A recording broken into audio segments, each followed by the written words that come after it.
This is Nice Guy Eddie, and you're listening to In My Humble Opinion on Rainbow Radio. Good evening. If you tuned in last week, you heard the first part of the series of conversations I was having with Brynn Tannehill, a naval aviator turned transgender rights advocate, writer, and activist. Unfortunately, the conversation ran long and we ran out of time, but I want to go ahead and play the second half of it tonight. Also, please stay tuned for afterwards, as there will be a very brief segment of the Doctor of Philosophy with the Reverend Dr. Clive Thomas Jackson from Doctor and the Medics. So without further ado, here is the rest of the conversation with Brynn Tannehill, picking up from approximately where we left off last week. You're right. I will point out one thing, though, and that's, Rubio, I'm surprised, is still in there because he's been polling so low for several primaries now. Another update, since that was recorded, of course, Marco Rubio has in fact dropped out. And I think actually as soon as they started calling him Little Marco, it was over for him.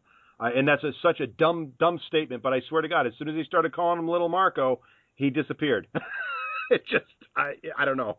But the one thing I will point out, though, if, let's say, Kasich stays in, Kasich and Cruz can effectively still split the I hate Donald Trump vote. I think either one of them could easily take all of it. In fact, if they had only had one candidate against Trump, Trump would be irrelevant. He's two-thirds of the party is voting against him. But here's the thing, is that there's a perverse incentive for both Rubio and Kasich and Cruz to all stick around, even if they have no mathematical path to 1237, which is that if they get to a brokered convention, they each have their own unique claim to why they should be the nominee. Right. I think that probably John Kasich probably has the best argument, personally. Right. Cruz is going to have a good argument just because he came in second. Yeah. But the fact that he is despised by the RNC, by his colleagues, and because his chances of winning the nomination aren't that great, winning the general, he's going to have an uphill fight. He does not appeal to any, millennials at all. He has this smarmy, oily televangelist kind of speaking style that's it's just like, oh my God, I feel dirty listening to this. Yes, smarmy, oily televangelist style. That's him. That's perfect. Yes, but here's the thing though. Do you think there's anything to if let's say that Trump gets the plurality, he doesn't get the majority, but he has a plurality. More people wanted him than any other one guy. Doesn't a brokered convention essentially doom the candidacy of whoever they pick? I mean, don't these pretty psychotic Trump supporters and very enthusiastic Trump, don't they all just abandon and walk away, and they lose 30% of their voter turnout, and they'll get trounced if they do that? I mean, here's the thing. I suspect. Here's the thing, is that if they nominate Cruz, they won't lose too many Trump supporters. Okay, I'll buy that. Enough. If they nominate Kasich or Rubio, it's gonna whether or not there is a full-on rebellion is up for debate. The Donald certainly isn't going to take it well, losing to somebody who came in fourth place.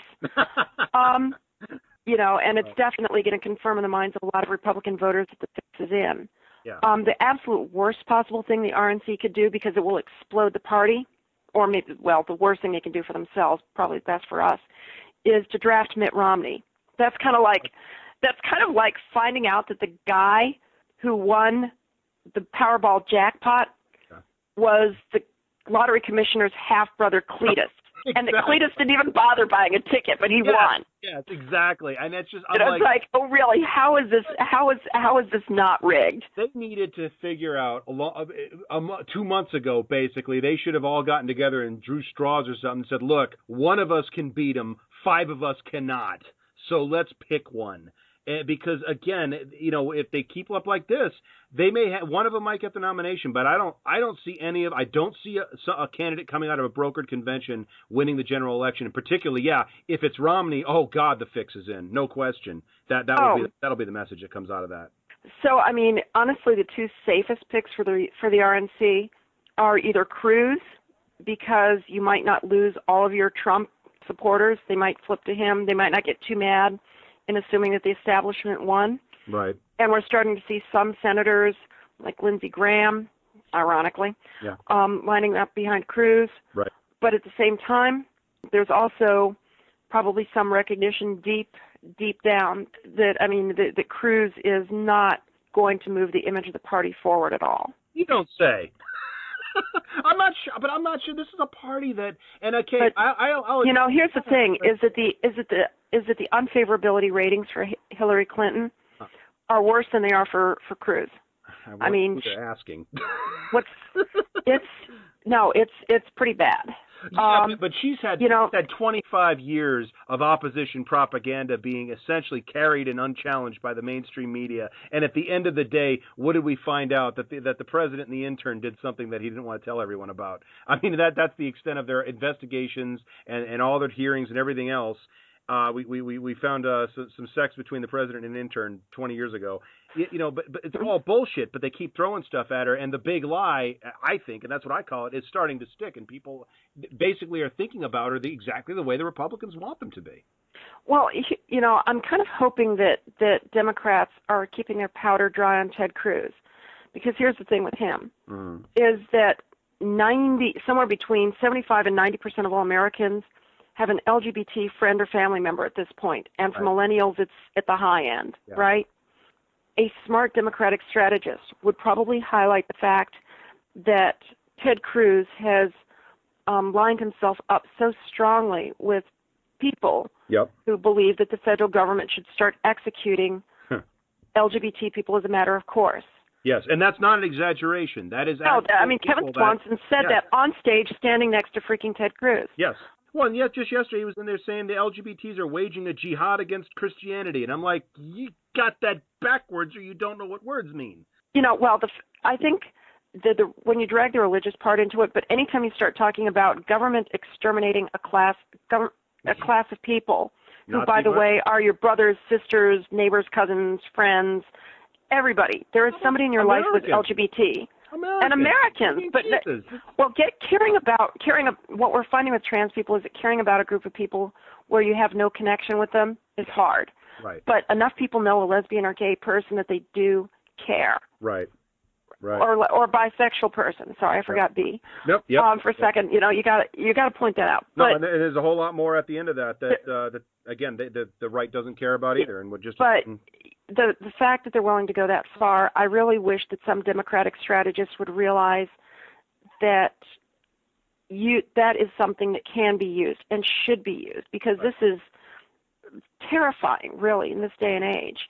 But it's also something that I think you could use to get millennials out to vote, which is, by the way, that guy wants to put your brother in a gulag. The fact that they're willing to go that far, I really wish that some Democratic strategists would realize that that is something that can be used and should be used, because this is terrifying, really, in this day and age. But it's also something that I think you could use to get millennials out to vote, which is, by the way, that guy wants to put your brother in a gulag. Right. Yeah. And that's not an exaggeration. No. That is not hyperbole, folks. These allies and supporters of him are on record with him standing right there. He has not denounced any of this. If they're worried about getting the millennial vote out for Hillary, honestly, pointing out just how badly your LGBT friends and family would be under Cruz is real. You need to get out and vote if you don't want bad things to happen to the people you love. And in addition to policy, now I get the impression from your writing that if I want to, and I suppose I'm simplifying this a bit, but it seems like you and I'm definitely of this opinion. I want to see if you agree with this. It seems that you're of the opinion that the judiciary might actually be the most effective path forward, using the well-reasoned, the scientific arguments in front of judges that ostensibly are meant to be objective.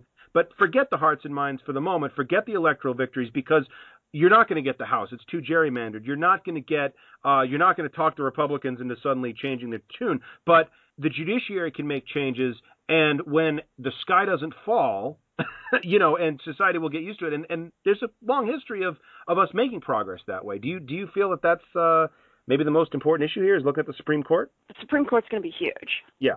But the reason I pointed at, I actually don't think that impact litigation is our best way forward. Okay. It's the second best way forward. Okay. The best way forward for us generally to get policy change is what I've heard described for the National Center for Transgender Equality as the quickly, quietly strategy, which is you find the right button to push somewhere in government to get some healthcare bulletin that nobody reads changed to reword it to include transgender people under sex discrimination in some states' healthcare policy, or getting the requirements for changing a passport. Very quiet things that nobody notices because it's in a Department of State personnel manual. Right. Well, in a strategic sense and in a practical sense, I think you're absolutely right. That's your highest return on investment way of getting change. But a lot of the the big issue now, and of all the things, and I don't mean to dismiss this as an issue, between trans-panic defense, between discrimination, between medical care, somehow bathrooms have become the absolute battleground issue of the last 6 months, it seems. And a lot of the opposition that I'm hearing from are pointing out that in some of these cities, such as Olympia, Washington, where they had a big rally a couple weeks ago, about a month ago by the time this airs, the opposition was pointing out that the way this passed was exactly as you described. It was a quickly, quietly thing that was put in 2006 to essentially let transgender people use the gendered facilities of their choice or of their identity as is appropriate to them. But that was actually something that the opposition was rallying. Essentially, we didn't get a chance to shut this down back then, and they're sort of saying like, oh, look how sneaky they are, kind of a response now. Well, and the response to that is, and what happened? Nothing. We know. Nothing happened. You've had 10 years worth of data points in this area to prove that this has had no impact, no negative impact. And the biggest impact it's had really now is this fear that cisgender men are going to use this law to get inappropriate access to facilities has in fact come to light as opposition people have just decided, well, fuck it, we're going to go ahead and go in there, even though we know we don't belong. They've made it come true. It's ridiculous. Exactly. This did not happen until these right-wingers got riled up enough to try and prove, oh, yeah, we could do this. And then when they tried to do it, well, they got the police called on them, and it was resolved. This does not allow people to be in a bathroom for improper purposes. It never has. It never will. And as I've said to other folks, I said, look, if there's something in this transgender equality law that says transgender people are allowed to sexually assault other people, let's get that out now. I don't like that. Let's pull that out. It ain't in there. Well, it's fear-mongering. But, here's the thing, I'm going to be blunt. Only 16% of Americans have ever met a transgender person. Right. 20% believe they've seen a ghost, okay? We're being outpolled by ghosts, by 25%. This is not good. Well, we can't keep ghosts out of the restrooms. If they want to go in the restrooms, they're going to they go through walls and everything. You can't get privacy from ghosts. Yeah. Oh my God. Yeah. This is why they're calling the ghost. This is what the Ghostbusters are there for. But no, in all seriousness. Yeah. In all seriousness, there's this fear-mongering against trans people. And nobody knows a transgender person, but they do have a wife and child. And even if they look, or a mom, right? Or a female relative or a female friend. Well, and has been on point. But here's the thing, is that they're like, okay, this seems really, really unlikely, right? But I've never met a transgender person, but I do have female family and friends. So even if this is really unlikely, there's this feeling that I need to protect the people I know, and I don't need to protect people I've never met. Yeah, people who are an academic abstraction at that point in your life. Absolutely. Right. And so that's why transgender people tend to lose in that sort of mental equation. Now, what we need is a different narrative. We need to start pointing out, do we really, really want, grown-ups doing genital inspections on kids to verify they are the gender they say they are?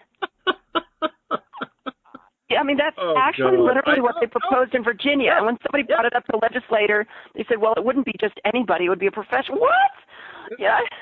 It's like, oh, my God, you're actually going to have somebody whose job is and what are you going to do? I mean, are you going to have, like, somebody standing in front of a bathroom looking at people as they come in, checking IDs, having to turn around? As inappropriate as that is, and that is wildly, I mean, this is like, wait a second, so we're going to have adults looking at kids' genitals. Isn't that child molestation? Borderline at least?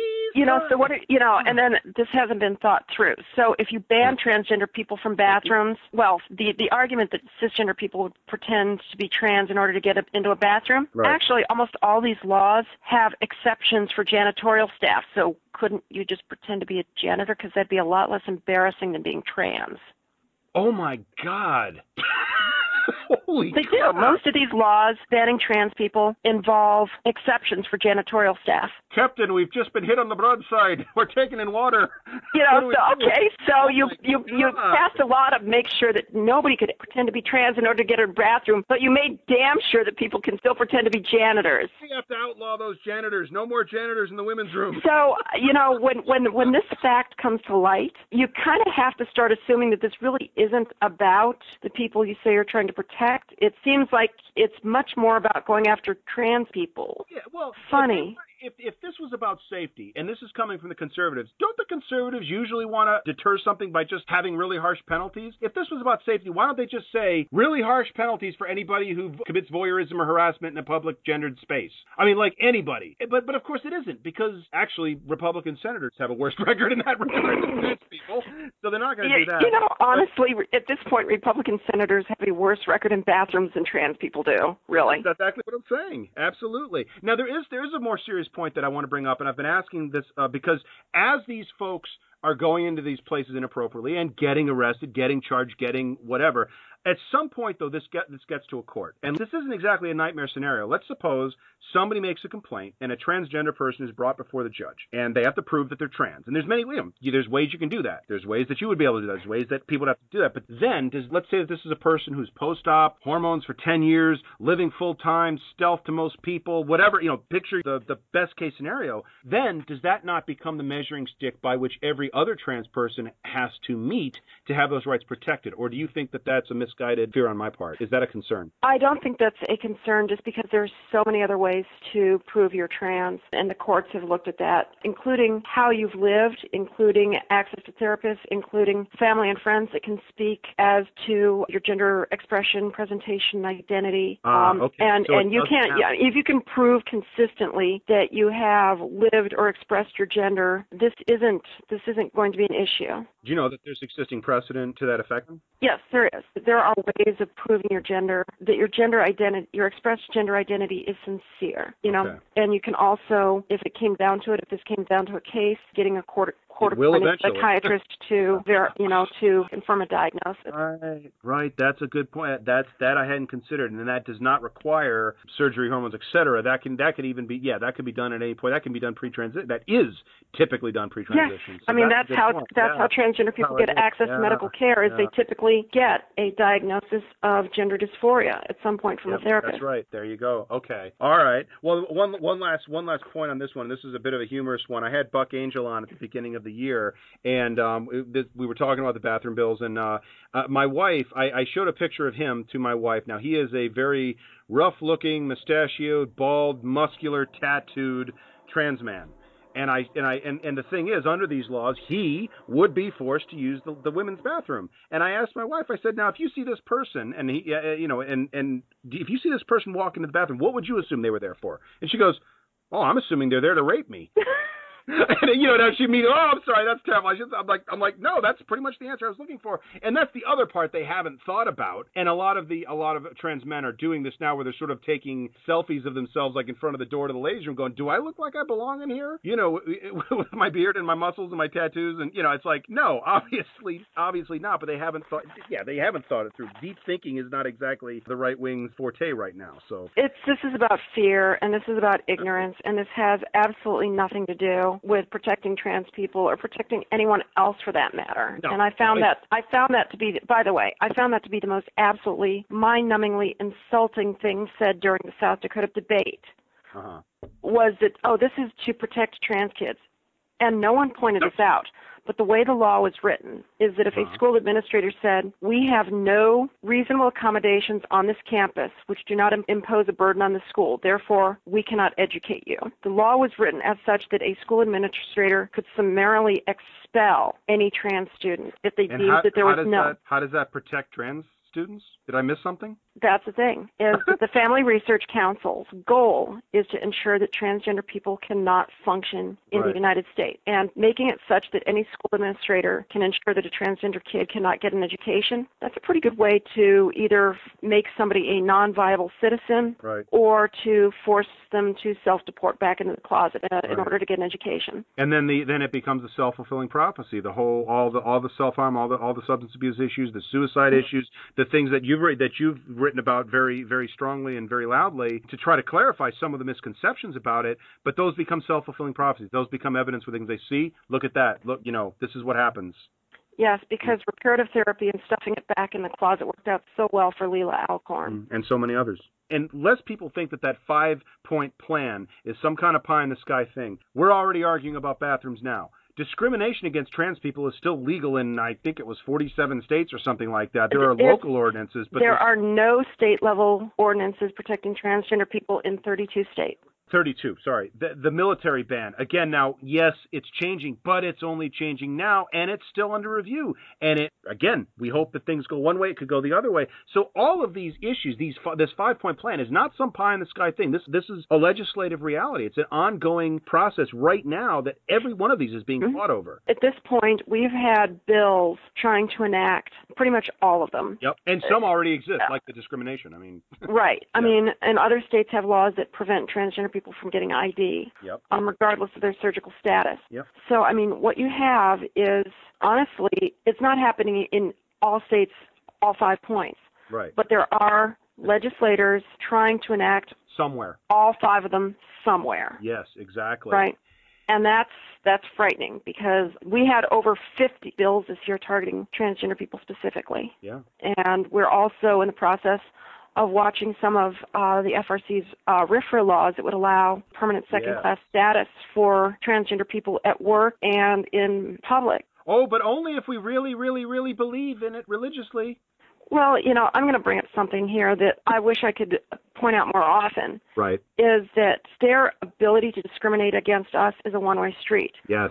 People cannot discriminate against them based off of their religion. That's against the Constitution. Yep.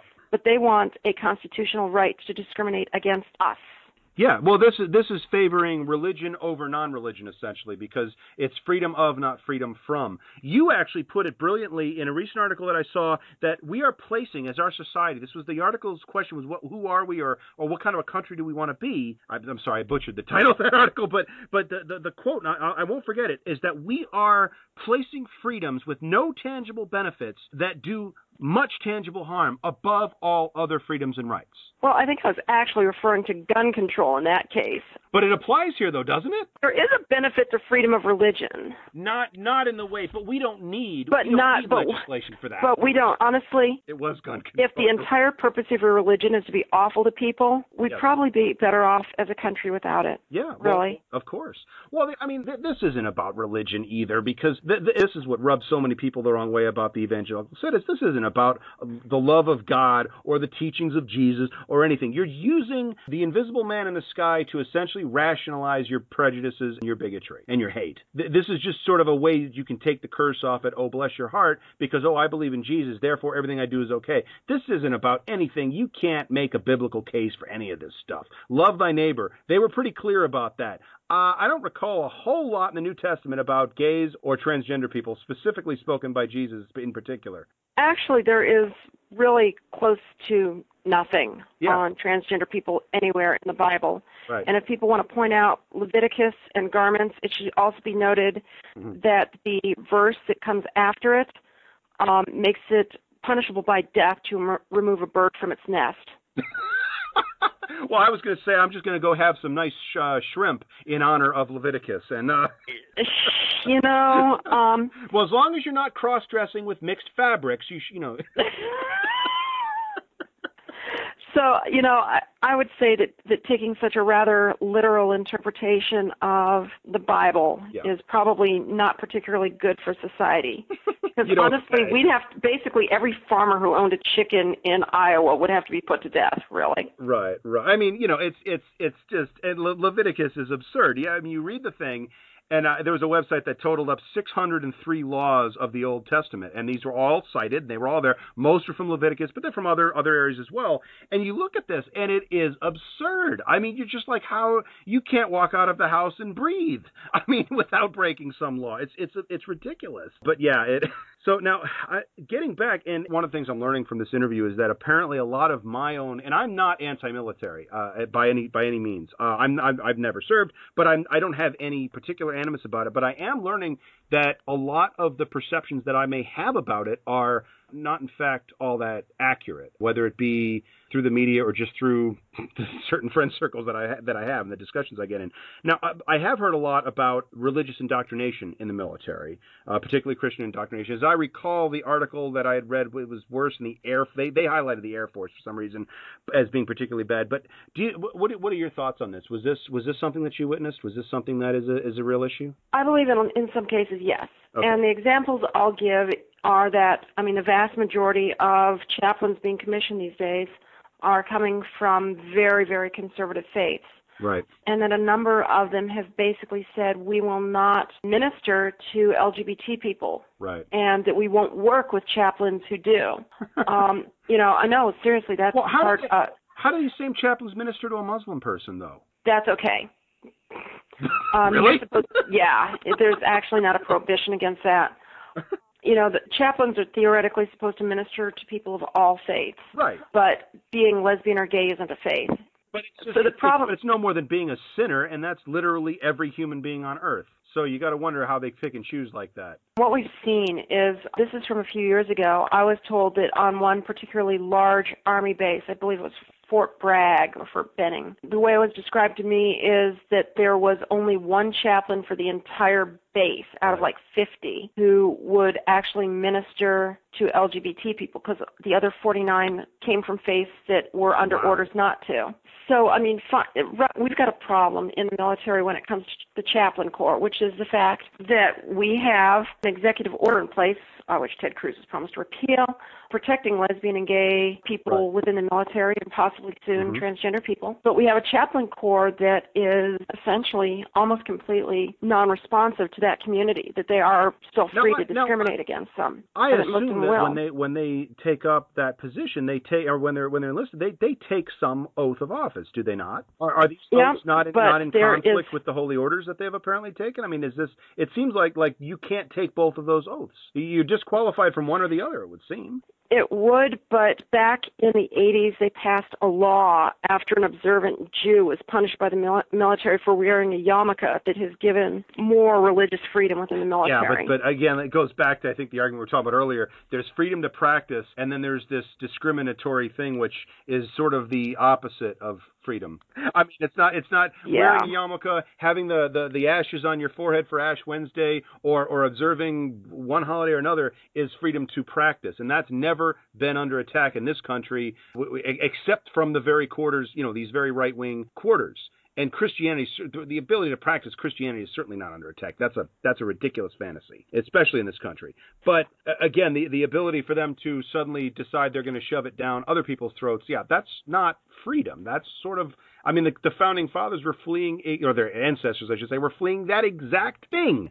That's why they came here in the first place. I'll defend the military in some areas, but right now they do have a problem with the chaplain corps. It's not as strong in the chain of command, then? I think, you do run into chain of commands where you do have non-supportive COs, but when you have strong enough policies in place to prevent discrimination and harassment, most COs will at least keep it to a dull roar.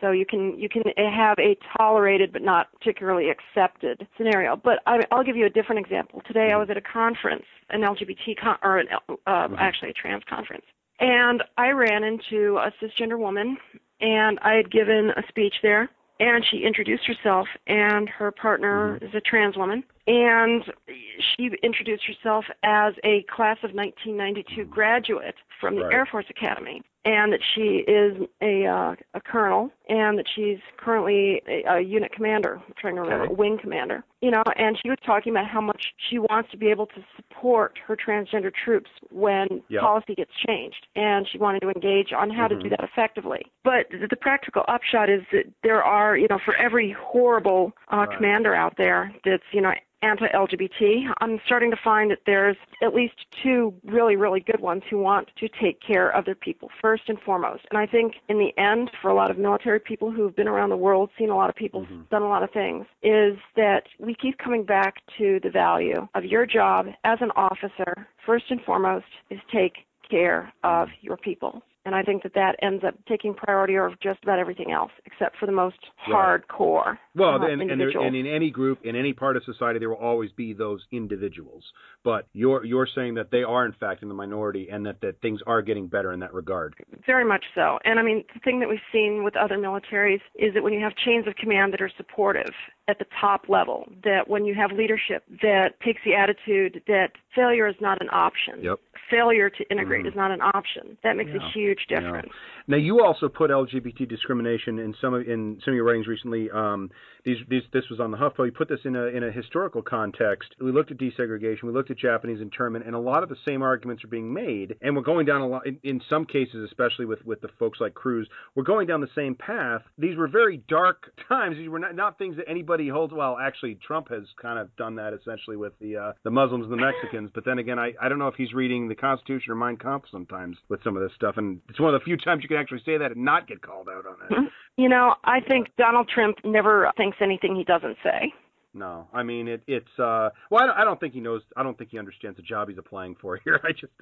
I don't know what he's going to do. I mean, it would be such a it would if so much were not at stake. Like, I mean, if we had 9 liberal Supreme Court judges and solid protections for all people, and we didn't have this ridiculously over-militarized police force in so many places where it's not needed, and I hardly think it's needed anywhere, it would almost be amusing to put him in the office just to see what would happen. You know, there is that small person in the back of my head that just wants to see the world burn, that would love to see him in that job. But too much is at stake, obviously. Can't risk that. But yeah, but it was interesting that essentially in the South where they're saying, and this was a great point you made, that they're putting up the signs essentially saying, we don't serve your kind. This is the religious freedom bills that gives businesses the right to discriminate or refuse service on the basis of LGBT status. Or I'm sorry, on the basis of strongly held religious beliefs. Let's not slander here.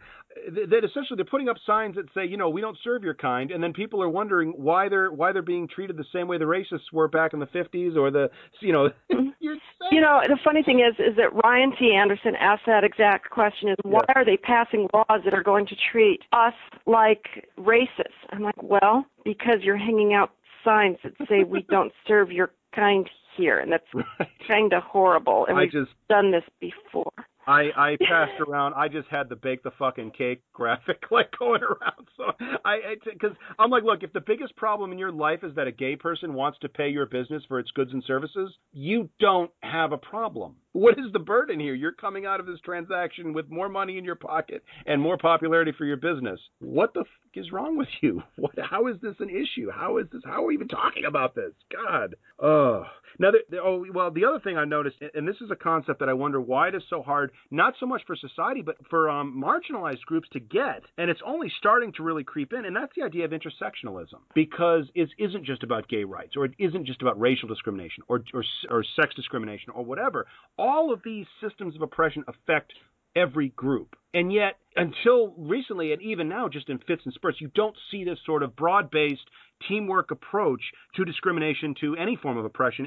There seems to be so many groups seem to be lacking intersectionalism, and even to the point where LGB and T there's fissures there that rather than mending seem to be, if anything, getting worse. Why is this such a hard concept for people to get? I mean, it's a democracy, strength in numbers, no? Absolutely, and it's honestly a lot of times it's hard for communities to see past the differences and get to the commonalities and recognize that what affects one of us tends to affect others. Yep. And it's difficult for us to mobilize for a cause that isn't our own. Mm-hmm.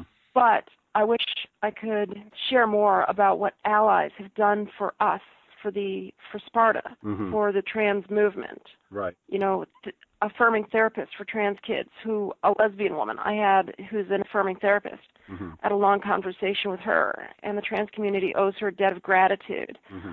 Sue Fulton, cisgender lesbian woman who fought Don't Ask, Don't Tell, and she stuck around to fight the trans military policy as well. Right. And she had absolutely no obligation to do this, but she's the president of the board, and there's no way we could have done this in this time frame without her.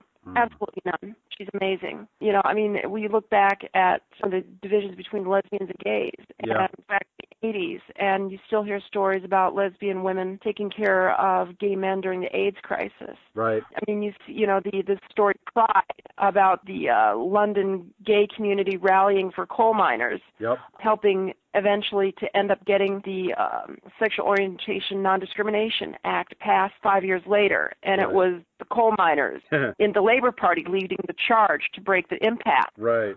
Yeah, so there is such a common interest in doing this, and yet it does seem so difficult to bridge those gaps. It's because a lot of times we're coming from very different cultural places, and that can be very, very hard to figure out where to start and where to get past a lot of biases and grudges we're still carrying, and a lot of misperceptions, and a lot of questions of, well, what did they ever do for me? Right. And that's not the right question to be asking. The question is, how do I make things better? Yeah. You know? And if you have the ability to make things better, why not?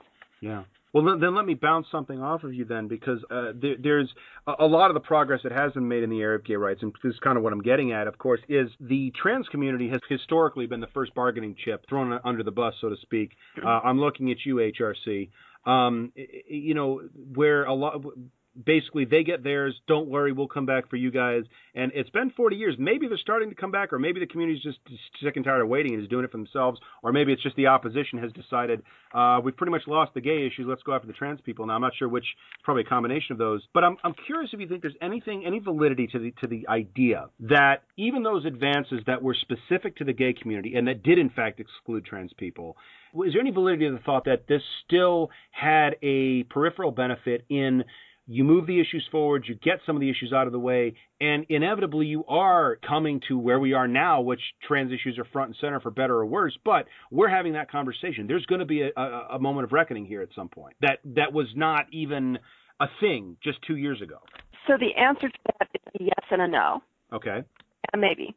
The example I would use is Don't Ask, Don't Tell as kind of a case study. Mm-hmm. So Don't Ask, Don't Tell was a law passed by Congress back in 94. But trans people were covered by a medical policy, which was not a law passed by Congress. And when Don't Ask, Don't Tell was repealed, really no attempt was made to bring transgender people along because they were two separate problems. And there was we barely got Don't Ask, Don't Tell repealed in 2010. I mean, it was down to the wire.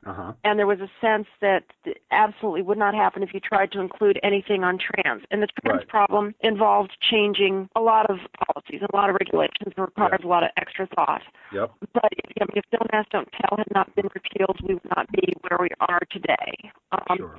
Now, the downside of that is that a very, very small number of LGBT people stuck around to continue the fight for transgender service.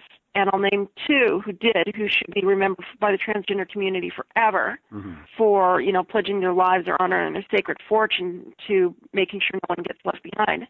That's Sue Fulton and Fiona Dawson. Again, lesbian and bisexual women sticking around for other people. Right. But conversely, cases where trans rights have been pushed aside, and I will come back for you later, the case is New York. Okay. And essentially the Gender Employment Non-Discrimination Act languished for 13, 14 years before they finally gave up and just said, we'll get an executive order and maybe the next guy won't be a Republican or repeal it. Right. Or maybe they won't repeal it via legislative action. And then Empire State Pride said, hey, we won, we're done, we're disbanding. Bye. So coming back for us as a community, sometimes the sexual orientation stuff has to happen first. But guess what? Very, very, very few people stick around to come back for us. The fact that SPARTA is succeeding is due to a combination of two very, very key people stuck around, very influential people, very effective people, and that we organized effectively, and we had the right people at the right place at the right time with the right administration. That's just kind of a stroke of luck that we were able to get anything done despite having been left out at the first pass. But we couldn't have done it without that first pass of repealing Don't Ask, Don't Tell. Okay. So it's more complex than just simply saying it is or it isn't then. It is more complex, but the very simple answer is that if you leave the trans community behind, don't expect anybody to ever come back for us. Right. We got lucky. SPARTA got lucky. Now, another point about how we are developing as a country and what we're seeing in all these laws and in this hyper-religious attitude and everything else, we are, and I've felt this for a long time, but it was very interesting to see somebody write it, as you did recently, that we are essentially a people very much governed by fear. That it's fear about, whether it was fear about blacks, fear about the Japanese during World War II, fear about feminists, fear about gays, fear about trans people. Now everything is being driven by fear. And certainly when you look at, I think on both sides, it just depends on your level of education, intelligence, and where your political orientation is. You know, you look at whether it's Bernie Sanders or Donald Trump, there is, both of them have a base of supporters that, and I'm not saying the fears are not always illegitimate, but they're harnessing that very emotional state that folks are in. But so much of this is governed by fear. I'm curious, again, being ex-military, I'm sure that you have encountered your share of, say, Donald Trump supporters who are also ex-military. I'm curious how they respond to this idea that you put forth, that in that article, that they're essentially being motivated by fear. Something I know not too many military folks are going to really appreciate. Well, I haven't seen that many ex-military Donald Trump supporters. He's really okay. Yeah, I actually haven't, but okay. Maybe I get out in the wrong circles. I deal with a bunch of defense intel analysts or defense analysts, so they tend to regard his policy suggestions with a somewhat jaundiced eye, shall we say? Yeah, the whole yeah. Well, and I would imagine with Carpet Bomb Cruz over there, they probably isn't ranking much higher. That's considered somewhat ill-advised, shall we say? Probably not. It's probably not looking at the nuances of the situation with spending enough time on the nuances of the situation. But that aside, yeah, we are a society ruled by fear in some ways. That fear is a great motivator, but you can only maintain it for so long. Right. Eventually you realize the boogeyman is in fact just the boogeyman. And eventually they spent 30 years saying that, gay men will, rape and eat and murder your children, and maybe not in that order.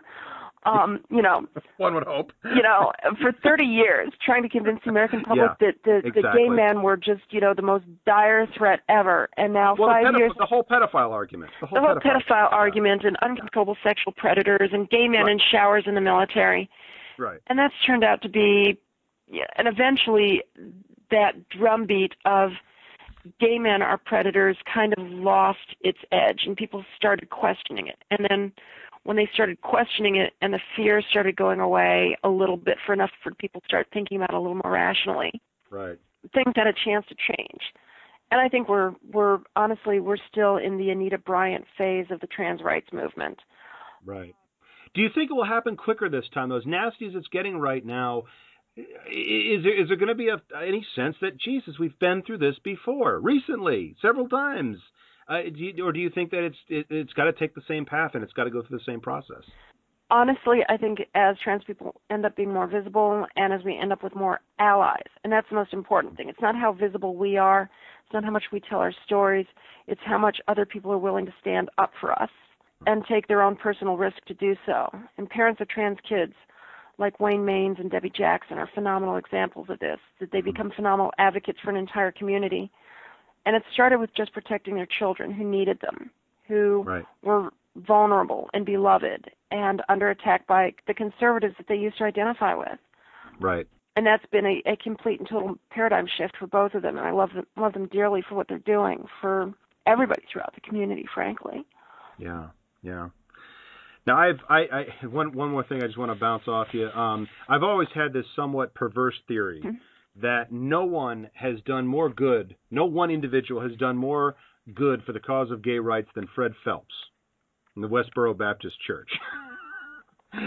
Now, not by any good thing that they've done, certainly, but by essentially turning so much of America against the very movement that they represented. Do you think that there's any validity to that, and do you think that do you see the increasingly tolerant attitude towards gay people that is coming about now? I mean, is there a parallel carryover effect to the trans community? I guess two-part question there. There is, but to a limited extent. And there's a huge difference between tolerance and acceptance. Tolerance is, I'm not going to beat you to death. Okay? Great. Right. Acceptance is, yes, absolutely. You may use the same bathroom as I do. Right. Right. And we are approaching tolerance. Mm-hmm. And complete intolerance is becoming less and less socially acceptable. Right.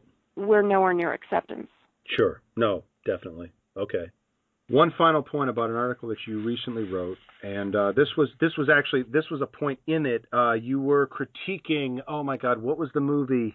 shoot, I'm totally blanked out because I don't have it in front of me. But the point that I want to ask you about, and this is something I guess I've kind of wanted to explore, but you've actually written about it, so congratulations, you drew the short straw on this one. Okay. You criticized this particular work because it essentially took the saying that gender is a social construct, and it took this at a very literal sense, in a very complete sense, and you took some issue with that. And I wonder if you could maybe explain to me, the dumb cis guy, exactly what this means to you and exactly where it falls short. Because it always struck me as something like you hear it so often, the words just start to lose meaning. And it also struck me as something that could be used just as easily by opponents to turn against you if you really want to start picking it apart. I don't know. Well, okay. First of all, people who say that gender is entirely biological or gender is entirely social are both wrong. There appears to be strong evidence of both. And you can point to very, very clear instances where, I mean, obviously pink is not necessarily associated with girls. I mean, back in Victorian times, it was for boys. Right. That's obviously a social construct. Yep. But then conversely, the fact that there seems to be gender identity for people, and this seems to be deeply rooted, deeply hardwired, and that people have this intrinsic sense of self and self-expression. Right. And that the example I would use is the case of David Reimer. The Canadian man, right? Yes. The botched circumcision. Yes. Yes. The fact that this individual was raised as a girl and had genital surgery as an infant to basically give them a vagina after a botched circumcision, they never identified as female, despite being raised that way and being that way externally. Yep. Something internally always made that person identify as a boy, no matter what, even through hormonal therapy. Yep. So something intrinsic to us tells us what our gender is. And some people would argue that David Reimer proved that whatever sex you are is always what you're going to be, but it doesn't. If something internal to ourselves can give us our gender identity one way, it's not much of a stretch to say that developmentally you could have someone that develops one way physically and another way mentally, because the two things develop at different times gestationally. Right.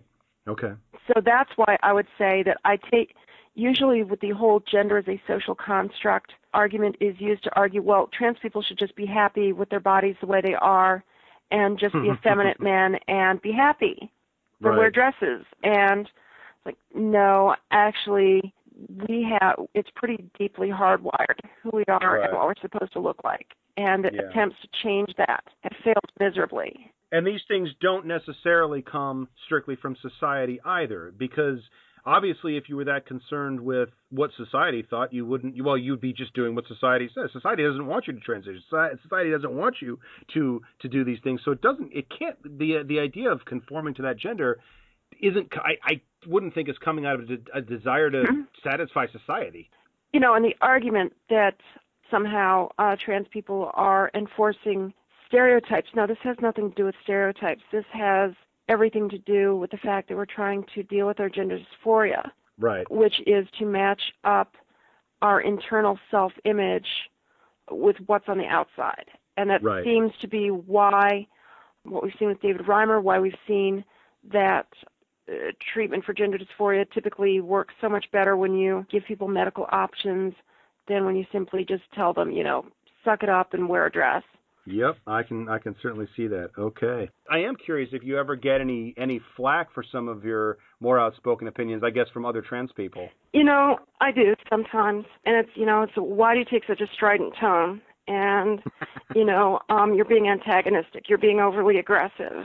And, somebody once described me as the rabid pit bull of the movement. I imagine you wear that with some pride, actually? Or? I wear that with a little bit of pride. Just because, honestly, I think people need that as a morale boost. I think people need that. And, honestly, sometimes I'm calling attention. I've got a big enough platform, go to The Advocate. Have you read my stuff at The Advocate? Not as much, no. Okay.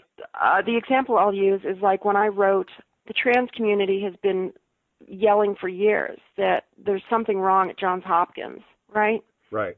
And some of the pioneers back from the early 2000s that tried to bring it up, and it never got any traction. Mm-hmm. And I decided to go back and do some research, and I put together a pretty good dossier on just the horrible shit they're doing, right, and how their stuff is being used. And I wrote an expose for the Advocate, and I didn't get paid for it, but it got like 5,000 shares. Which, I mean, right. for an article written by a trans person about trans stuff, 5,000 shares from a major site is like unbelievable. Right. Oh, right? Yeah. And finally, I sometimes manufacturing outrage, even if it's justified. It's the first time that this outrage has ever reached the broader community. Yeah. That it was, hidden in hidey holes by activist reporters who never managed to get, mainstream queer media attention. Right. So, I mean, I almost feel like I have an obligation to find these injustices and, shine a spotlight on them. Right. I was just, and I apologize, I'm still dragging this on. I've got one more question for you, and this came up. This is interesting because this was actually, I think early on, I towed the line saying this. I'm always very careful, but sometimes, we make mistakes, we screw up, and sometimes we just have a bad day and lash out. I'm no better at that than most people. But you actually called out and put a call to action, I guess, essentially to the trans community, to essentially the idea that it's not my job to go and educate every ignorant cis person out there. And that is a very common thing. It's of course born of frustration, and it's understandable. But you wrote in your blog, you wrote a piece, this is actually going back a couple of years too, as I recall, that actually the trans community does kind of owe it to itself, does kind of have an obligation, if you will, each individual, to serve as that educator, to serve as that ambassador, to have that one opportunity that you have to influence the attitudes of one person, that they should not, in fact, let that pass. Now, that also, of course, is an argument that more cynically is made by ignorant cis people who just want to be jackasses and saying, well, you should be trying to educate me. Well, of course, saying two very different things. But I'm wondering if you got a lot of flack for that one, if you got any negative feedback from that. I haven't gotten a lot for that one. Really? I mean, honestly, do you know what article got me death threats? I mean, literally, go crawl in a hole and die, you piece of shit kind of stuff. Okay. The thing that's gotten me more criticism than anything else was criticizing RuPaul. Oh, now see, that shocks me. Gay men who like drag. When I pointed gay men who like drag, I was getting death threats and being called. I mean, honestly, I can say I can tweet at Republicans and conservatives some pretty snarky, nasty things, and I never get a rise out of them. Right. I look, I throw a little shade at RuPaul, and oh my God, I never got hate like that before. I had to turn off my Twitter account for a while. I hit up all of my trans friends on Facebook. Not all of them. There's hundreds of them. I mean, most of them, all my closest ones, because I had Sheena Rose on. She's a one of Sobel's drag queens. She has a song that's charting right now. Very big out in California. I was having her on the show a couple weeks back, about a month ago by the time this airs, and I basically wanted to take up the some of the conflicts between trans community and drag.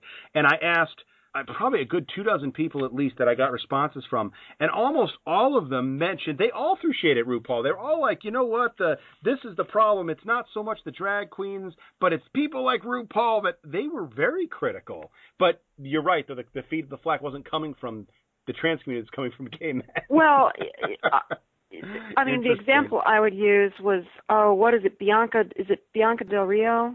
Uh-huh. She won RuPaul's Drag Race a couple years ago. Right. And then after RuPaul's Drag Race, she said some just absolutely horrific things about Carmen Carrera. Just way over the line, right? Yeah. It's like, why don't you take whatever's left of your dick and stuff it up your blank and die, And it's like, oh my God, this is like stuff that's so transphobic that, Brian Fish would go, I don't think I can use that on my show, And then 2 weeks later, she's a freaking headliner for Dayton Pride. And I'm like, wow, way to make me feel welcome at my own fucking pride parade. Right, wow. So, I mean, it's like, and when I bring it up, they're like, well, the mask, invited her, and she just chose to. I was like, if Pride is just going to be a celebration for gay men, you really don't want me there. Yeah. Maybe I'll go somewhere where there's an actual community for people like me. Wow. And that's part of the reason why I'm not in Ohio anymore. Oh, wow, really? Yeah. Okay. Oh. There was Dayton. I mean, I was so isolated. Hated it there. Wow. Huh. I was essentially the only serious trans activist anywhere nearby. Right. There were some trans people, but being as conservative as it was, they were either gone to ground and gone stealth, or they were very, very early in the transition, or they weren't transitioning, or they just weren't visible. There was just so few of us, and and I lived out in Xenia, and there was just absolutely no trans people there. Right. Right. And the LGBT community. I mean, on my way out, to use an example of one of my frustrations. You talked about intersectionality. Yeah. On my way out of Dayton, out of Xenia, I wrote an article titled "Fear and Loathing in Dayton, Ohio." Uh-huh. And on my way out, oh my God, I'm not welcome in Dayton again after writing that. Well, I'm not welcome in Dayton, Ohio. I'm not. It's okay. Wow. No. Well, then okay. Then. But you want to wait? Okay. There's a bit more to it. And somebody reached out. Uh-huh. Somebody who led some theoretically LGBT organization, and said, "How dare you say this about our city? It's a great place for us, and we're doing great outreach." And I'm like, okay. I'm probably the most well-known trans person in Ohio right now. Okay? I'm on a national board. I'm on the State Board of Equality, Ohio. I write 2 articles a week, which generally garner at least 2,000 shares. I write for the state gay magazine. So here's the thing, is if you were trying to do outreach to the trans community, you weren't able to find the best-known trans person in all of Ohio. I don't think your outreach is doing so good. If you can't find, this is like basically playing Where's Waldo, and he's standing in the middle of the book in a fluorescent pink shirt, waving his arms and yelling. I don't think outreach. I do not think that word means what you would be thinking it means. Right. And they didn't like that answer either. You keep using that word. I do not think it means what you think it means. One last thing. You're from Phoenix, right? Yes, originally. Originally? Do you ever do any hiking out that way? Yes, I did. I used to run cross country out there, so I know a lot of the neat goat trails. Love them. Ah, okay. I support a plant out in Mexico, so we always fly through Phoenix from time to time on business. I always make it a point to hit Camelback or Flatiron or one of those peaks. Piestewa Peak is absolutely fantastic for. Really? What's that? That was my least favorite, actually, of all of them. Really? I always loved Piestewa Peak. Okay. I mean, I've done Piestewa. I've done Flatiron twice. I've done Flatiron 5 times, but only made it to the top. There's actually a neat little goat trail if you like cross country running out at Thunderbird. I don't. Oh, but okay. Maybe I'll check it out though. But the other one is Picacho, which is also a lot of fun. Picacho's great just because it's the site of the most unimportant battle in human history. Really? Well, tell me about that a second then. Okay. I didn't know that. Yes, it is the site of the westernmost land battle of the Civil War. Okay. Yeah, it involved about 100 total people and 150 people, and like 10 died. And it was completely indecisive.